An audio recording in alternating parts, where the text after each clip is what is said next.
So a few months ago I got a professional to install my home network.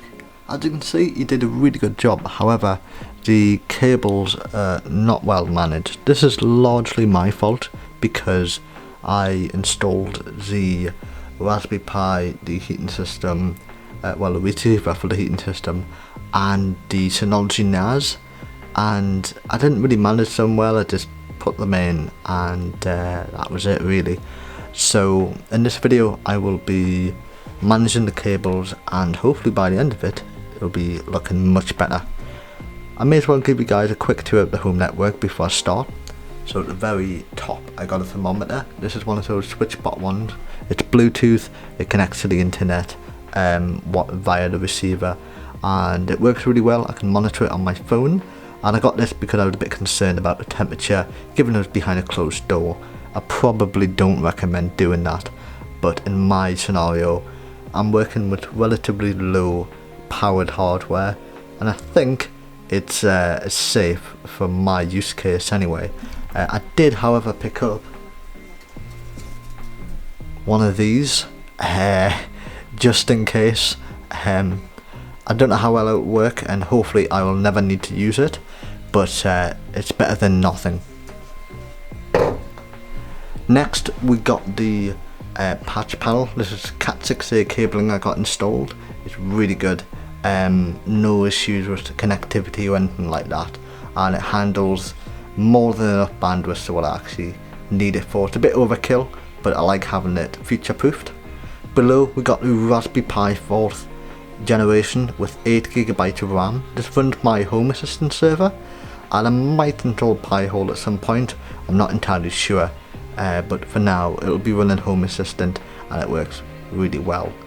Next to it, like I said, the receiver for my home heating system, smart heating system, and below it we've got the Unifi 16-port switch, which is really good. No issues with it, love this hardware.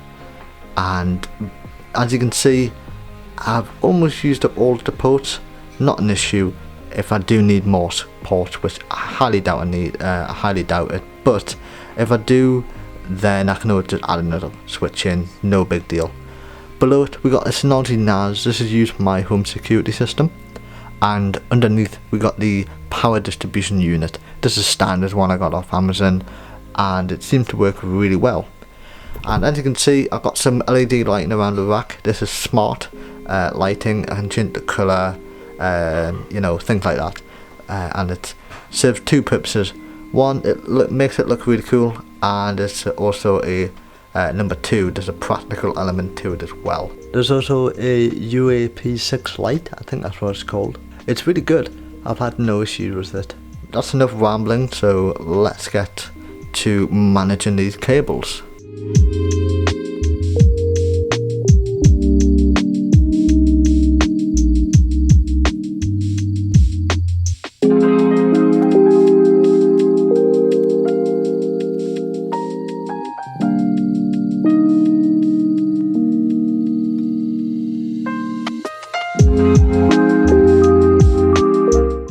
As you can see, there was a bit of a difference, not loads. I have tried to route the cables down the side, and unfortunately I had to push the rest for the Synology NAS to the back, since I couldn't mount them down the sides or at the top because of the power extender, or the power cable itself with the brick and things like that. So what I might do is, at some point in the future, pick up some bars that go along the horizontal, I think like blank plates, I think they're called. I might pick up some of those, I'm not entirely sure. I don't want to restrict airflow, so if I do that, I need to make sure that everything's good in terms of the Synology NAS won't overheat and things along that line. But yeah, that's the final result.